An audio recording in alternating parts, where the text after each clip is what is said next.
तो सोचिए, एक और पूरी दुनिया लगी है कि कोरोना की वैक्सीन बन जाए, कुछ दूसरी और कुछ ताकतें उसको रोकने में भी लगी हुई। हमारे साथ में मेहमान मौजूद है। मैंने पहले ही कहा था कि हमारे साथ में योगेंद्र पुराणिक उर्फ योगी जुड़े हुए हैं, जापान से जुड़े हुए हैं, जो वहां की इदोगावा सिटी है उसके सिटी काउंसलर हैं।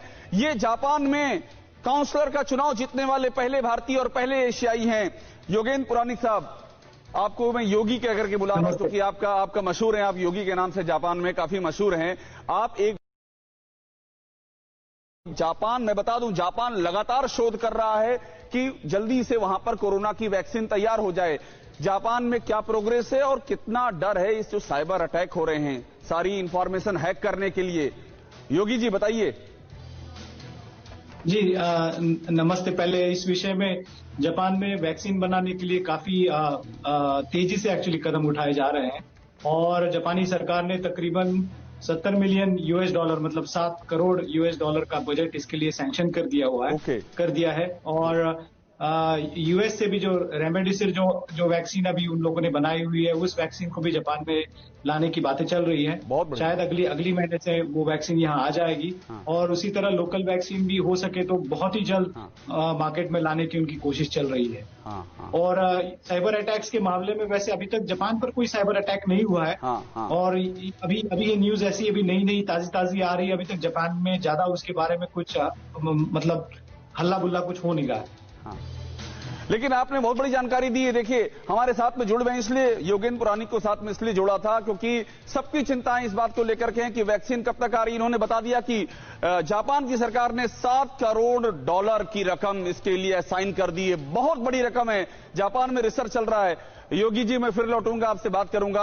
आप वहां के काउंसलर हैं, पहले भारतीय जो चुने गए, लेकिन हैं ये सिटी काउंसलर हैं जापान के। पुराणिक साहब, शिंजो आबे साहब जो आपके वहां के प्रधानमंत्री हैं, उन्होंने तो यहां तक कह दिया था कि जो वायरस निकला है ये वायरस चीन से निकला है और अमेरिका और चीन का जो झगड़ा चल रहा है उसका ये नतीजा है। तो जापान तो बीच में कूद चुका है।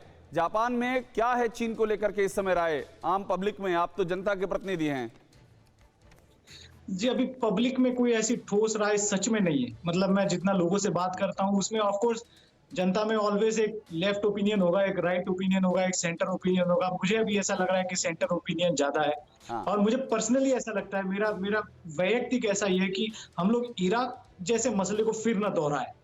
जैसे इराक में योगी साहब एक बात बताइए, कोई एक्शन की बात तो नहीं लग रही? कोई एक्शन हो जाएगा चीन के खिलाफ जो अमेरिका कह रहा है? आप जापान में बैठे हुए हैं, क्या एक्शन हो सकता है? जी, उस हिसाब से मतलब एक्चुअली चीन के हिसाब का एक्शन कहे तो मतलब कोरोना की वजह से जो पूरा प्रोडक्शन रुक गया, जापान में जो रोजमर्रा की चीजें थी उसकी कमी हो गई। उस हिसाब से शिंजो आबे ने ऑलरेडी एक्शन लिया हुआ है कि उन्होंने अपनी जापानी कंपनियों को बोला है कि अगर आप चीन में से बाहर आना चाहते हो, वापस जापान में आना चाहते हो, तो हम आपकी आर्थिक मदद करने के लिए तैयार है। बहुत शुक्रिया योगेंद्र पुराणिक साहब, बहुत शुक्रिया आपका।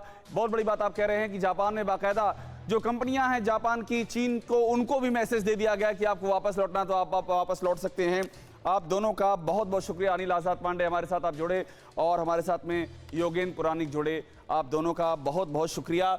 इस पूरी बातचीत को यहीं पर खत्म करते हैं, लेकिन एक बात एकदम साफ है कि चीन के खिलाफ घेराबंदी तेज होती जा रही है और ये जो साइबर अटैक हो रहा है, ये जो कोरोना की वैक्सीन बनाने वाली लैब हैं उनके भीतर, इसकी सीधी सुई चीन की ओर उठ रही है, उंगली चीन की ओर उठ रही है।